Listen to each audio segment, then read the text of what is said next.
in regards to how it has impacted your mental health? I think for me, maybe I'd just like to ask Jeff to sort of, define mental health, because when Jeff, you were introducing yourself, you actually had a spectrum of terms, right? You said things like anxiety, you were throwing up, the mental affecting the physical, right? Right. And then the mood part you were not enjoying. Maybe Jeff, you could just, give us your professional definition of what mental health consists of, because I don't think most of us, or at least myself, I don't quite, get it specifically in terms of technical terms. But why Right. don't you define it for us? Yeah. That's such a great question that I really do have to think about. It's like, God, I do it every day, but what am I doing? I think it comes down to two things. Like if you're in pain, mentally, physically, whatever, you can either continue to live with that pain or you can do something about it.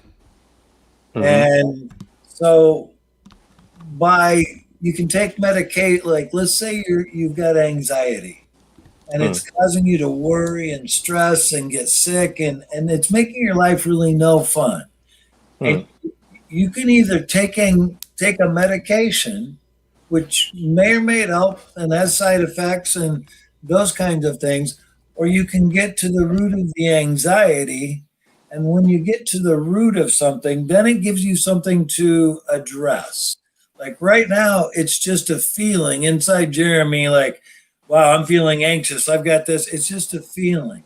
But if Mm-hmm. we address that, we talk about it, we target, we figure out what's causing it, then it puts you in control. Mm-hmm. Like like if you've got a fear, like let's say you've got a fear of making cold calls. You Mm. know, it's like you hate to make cold calls and you hate to do that. And so you don't do it. You avoid doing it, you avoid making those calls, or you can address the fear, the root cause. What is the root cause? It's like probably a fear of rejection, a fear of not being enough, a fear of being let down. And so it's like you can either address it and stop being afraid of it and continue, or you can avoid it and knuckle through it and get by. And that's kind of how mental health is. It's Mm. like it's like find an alcoholic. Is it affect? A lot of people drink, but is it affecting your work? Is it affecting your family life? Is it affecting your overall happiness? There's some questions that you can ask. Is this worthy of me getting help? Do I need to get help for this? Mm. If you're Okay. drinking and you're getting ready to lose your job, yeah, you need to get help. You're drinking and your wife is about ready to leave you, yeah, it's probably time to get some help. It's like Mm. mental health is basically individualized.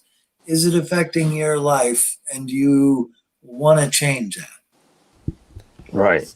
Right. So looks like my wife hopped on. So she Hey, asked Jennifer.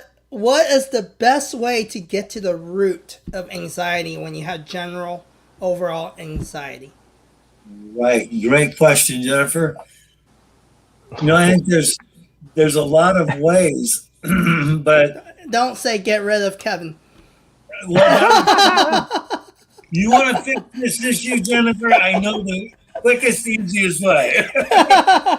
But I'm not sure that's why I'm on the show.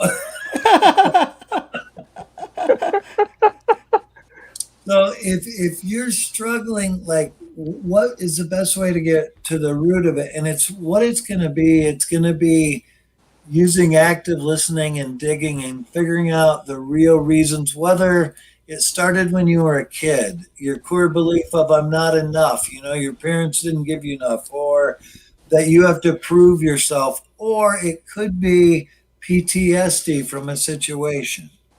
It could be something happened to you and it's caused your synapses to not be firing correctly and you're living in fight or flight all the time. So Hmm. anxiety can have several different roots, and Mm. to find that root is the key, and to go there. Because once you go there, most people, like, let's just say you were abused as a child. It's like, do you really want to bring that up and talk about it? So you hold it down, you push it down, and it's like, act like it didn't happen, or you put it in denial. So you're holding it down there, and it's like being at the beach, and you're holding that beach ball down and just trying to smile on the top, like, hey, life is cool, but you're dealing with these feelings that you don't even really recognize that you're dealing with. It's like you ask yourself, if you were abused as a child, it made you feel less than, it made you feel not important, it made you feel all those things. You ask yourself, am I still feeling those things? And if you're still feeling like you're less than or not enough, then you need help. You need to go and dialogue with that, because that's something that could be fixed.